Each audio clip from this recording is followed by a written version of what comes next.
Good morning student, second semester की class है ये।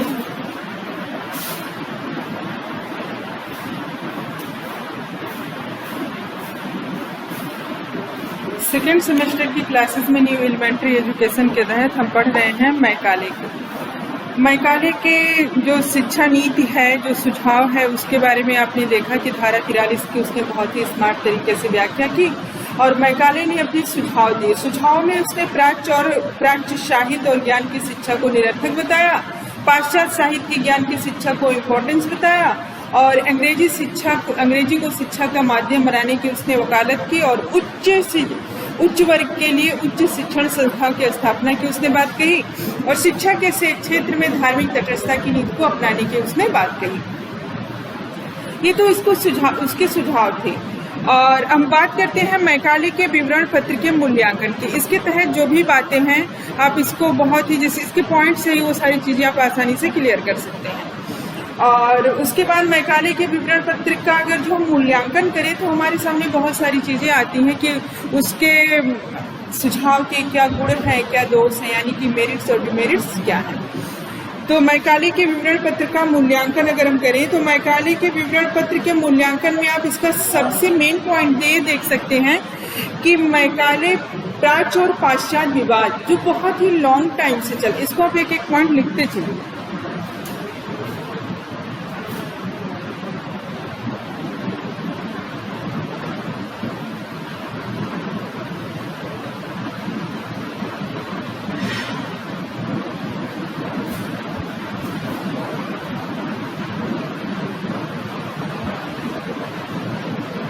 मैकाले के विवरण पत्र का मूल्यांकन, इसको आप उसके शिक्षा के जो सुझाव उसने दिए उसके गुण भी कह सकते हैं।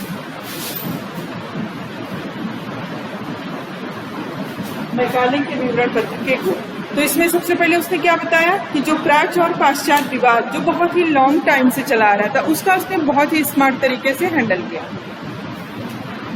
फर्स्ट पॉइंट, प्राच्य और पाश्चात्य विवाद का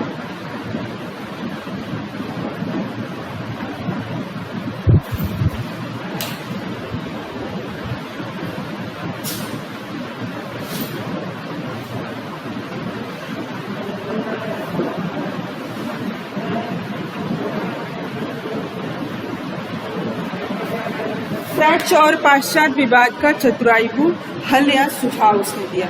उसमें जैसे उसने ये कहा कि मैकाले भारत में पाश्चात्य साहित्य तथा ज्ञान विज्ञान का प्रचार प्रसार तो करना चाहता था क्योंकि वो एक अंग्रेज था और यहाँ पर उसका जो मेन मकसद था कि ज्यादा से ज्यादा लोग ईसाई धर्म को अपनाएं और ईसाई धर्म के अकॉर्डिंग यहाँ पर शिक्षा व्यवस्था किया जाए। तो यहाँ पर वो प्राच्य और पाश्चात्य विवाद के हल के साथ साथ ईसाई धर्म का प्रचार प्रसार करने की उसकी मंशा थी और उसका उसने बहुत ही चतुराई से प्रयोग किया। धारा 43 की उसने व्याख्या की और इसमें उसके द्वारा जो तर्क दिए गए, उसके जो लॉजिक थे, उससे भारतीय भी प्रभावित हुए। वहां पर भारतीय भी इस विवाद जो इतना दिन से झेलते चले आ रहे थे, इनके पास भी उसका कोई उत्तर नहीं था। उसने इतने अच्छे तरीके से उस चीज को अपने ही फेवर में इनसे मनवा लिया कि भारतीय लोग इसके बारे में कुछ एक तरीके से तर्क वितर्क ही नहीं कर पाए। तो यह एक बहुत ही अच्छा उसकी मतलब स्ट्रेटजी थी, उसकी चतुराई थी, जो कि जिसके द्वारा उसने इस विवाद को बहुत ही आसानी से सुलझा दिया। अगली बात, पाश्चात्य साहित्य की वकालत।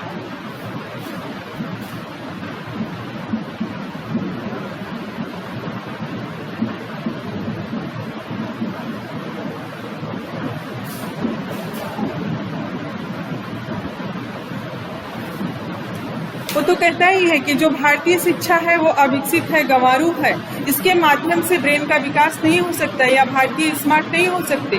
तो यहाँ पर पाश्चात्य शिक्षा को रखना चाहिए और पाश्चात्य शिक्षा के अकॉर्डिंग ही शिक्षा व्यवस्था करना चाहिए, जिससे कि इनके अंदर भी अच्छे गुणों का विकास हो सके। क्योंकि अंग्रेजी जो है उसको वो बुद्धिजीवी की भाषा मानता है और भारतीय भाषा को गंवारू और अविकसित मानता है। तो यहाँ पर उसका जो एक मत था वो ये था कि यहाँ पर पाश्चात्य साहित्य की उसने वकालत की और उसको संपूर्ण संसार के सब साहित्य से सर्वोपरि बताया। उसका एक स्टेटमेंट भी था कि संपूर्ण जितने भी यूरोपीय संसार की केवल एक अलमारी जो है वो संपूर्ण भारत की एक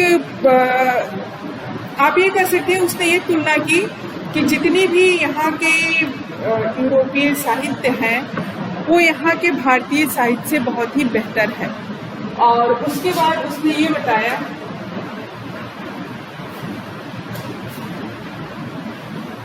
प्रगतिशील शिक्षा की वकालत की।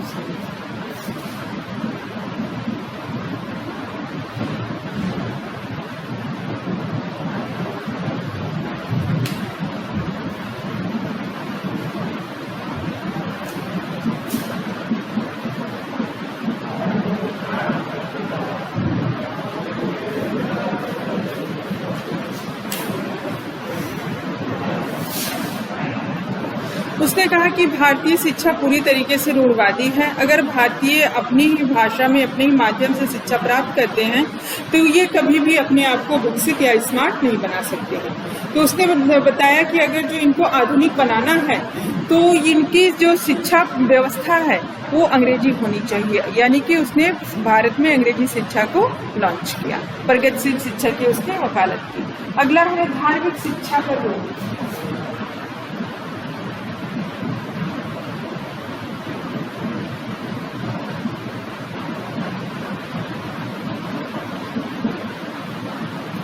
धार्मिक शिक्षा पर रोक। उसने शिक्षा में धार्मिक तटस्थता की नीति को अपनाया कि जो भी उस समय क्या था कि जो हिंदू विद्यालय थे उसमें हिंदू धर्म की शिक्षा दी जाती थी, यानी गुरुकुलों में हिंदू धर्म की शिक्षा दी जाती थी।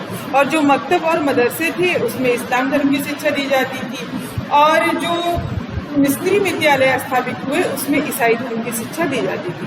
उसने कहा कि सरकार के द्वारा अनुदान प्राप्त जो भी विद्यालय हैं उसमें किसी भी धर्म विशेष की शिक्षा ना दी जाए। तो उसने शिक्षा में धार्मिक तटस्थता की नीति को अपनाया, बट विद्यालय के लाइब्रेरी में बाइबिल को रखना उसने अनिवार्य किया। उनके घोषणा पत्र में भी ये बातें हैं कि वहाँ पर भी जो है लाइब्रेरी में बाइबिल को रखना अनिवार्य किया गया। तो ये तो उसके मैकाले के विवरण पत्र का गुण हम कह सकते हैं कि ये चीजें बहुत ही एक तरीके से विवाद में थी, पेचीदा थी, जिसका हल नहीं निकल पा रहा था। तो प्राच्य पाश्चात्य विवाद का उसने बहुत ही आसानी से इसका हल किया और पाश्चात्य साहित्य की उसने वकालत की और प्रगतिशील शिक्षा की उसने वकालत की। उसने कहा कि अगर जो यहाँ पर अंग्रेजी शिक्षा को लॉन्च किया जाएगा तो इनसे इनका ये आधुनिक बनेंगे और ये मॉडर्न बनेंगे, इनका विकास होगा, इनके बुद्धि का विकास होगा।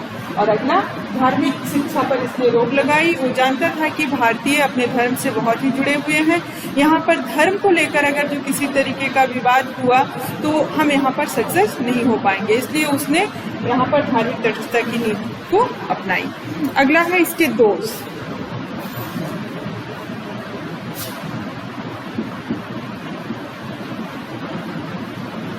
दोष इसका क्या था?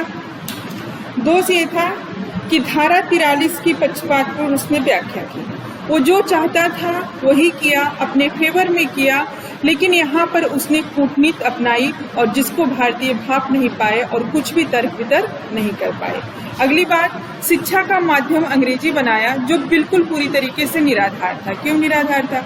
क्योंकि भारत की अपनी संस्कृति है, अपना कल्चर है, अपना रहन सहन है, तो वो विदेशी कल्चर को क्यों अपनाएं? यहाँ की संस्कृति वैसे ही विश्वव्यापी है, तो जाहिर सी बात है कि भारतीयों के लिए भारतीय संस्कृति बेहतर है, न कि कोई विदेशी संस्कृति। और भारतीय साहित्य का अपमान किया उसने। ये तो जैसे एक पूरी तरीके से जो उसके अंदर की ज्वेलसी थी वो थी कि उसने भारतीय साहित्य का अपमान किया। उसको कुछ भी पता नहीं था, केवल ऊपरी चीजों को देखकर उसने इस तरीके का स्टेटमेंट दिया। मैकाले अगर जो यहाँ के बहुत ही निम्न कोटि का जो यहाँ का शिक्षा व्यवस्था थी उसको बहुत ही निम्न कोटि का बताया और उसका मजाक उड़ाया। अगर जो मैकाले उपनिषद को पढ़ता, आध्यात्मिक ज्ञान को पढ़ता, अथर्ववेद पढ़ता, यहाँ के भौतिक विज्ञान को पढ़ता, चरक संहिता को पढ़ता, तो शायद ही वो इस तरीके का दुस्साहस कभी भी न कर पाता। उसको कुछ भी नॉलेज नहीं था, उसने केवल बाहरी लोगों के बातों को सुनकर इस तरीके का स्टेटमेंट दिया। और इससे पहले भी एक बहुत ही पॉपुलर बात है जो सुनने को में मिलता है कि मैकाले यहाँ पर जब वो कानूनी सलाहकार नियुक्त नहीं हुआ था, उससे पहले उसने यहाँ पर बहुत सारे जगहों पर घूमा, अध्ययन किया और उसने ये देखा कि यहाँ के लोगों को तोड़ना बहुत ही आसान नहीं है। तो उसने इस चीज को बताया कि इनके अंदर एक तरीके से उच्चता और निम्नता की भावना को डाला जाए, और इसके लिए उसने ये देखिए उस शिक्षा में उच्च वर्ग के लिए उच्च शिक्षण संस्थाओं की बात की और निम्न वर्ग को फिल्ट्रेशन एजुकेशन की बात की उसने। और अगली बात, भारत में एक नए वर्ग का निर्माण हो गया, एक शासक वर्ग और एक शासित वर्ग। और अगली बात, भारतीय भाषाओं की उसने उपेक्षा की।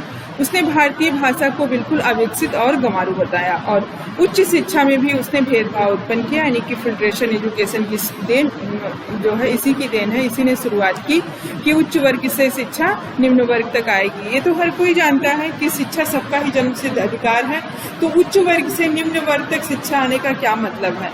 उसने इसके लिए भी लॉजिक दिया कि सरकार के पास इतना धन नहीं है कि वो जनसाधारण के शिक्षा की व्यवस्था कर पाए, इसीलिए इस तरीके की शिक्षा व्यवस्था अगर की जाती है तो शिक्षा सब तक पहुंच जाएगी आसानी से। इसका जो प्रभाव था वो बहुत ही प्रभावी रहा, लॉन्ग टाइम तक इसका प्रभाव रहा कि भारत में अंग्रेजी शिक्षा लागू हो गई, तमाम इस तरीके के विद्यालय, स्त्री विद्यालय स्थापित होने लगे, अंग्रेजी को राजकाज की भाषा घोषित की गई और सरकार ने एक आदेश पत्र जारी किया और उसने बताया कि जितने भी सरकारी नौकरी है उसमें अंग्रेजी पढ़े लिखे लोग ही रखे जाएंगे। और सरकार मैकाले के सुझाव से इतना प्रभावित हुई कि इसके मैकाले के विवरण पत्र को तुरंत ही उसने पारित कर दिया। थैंक्स।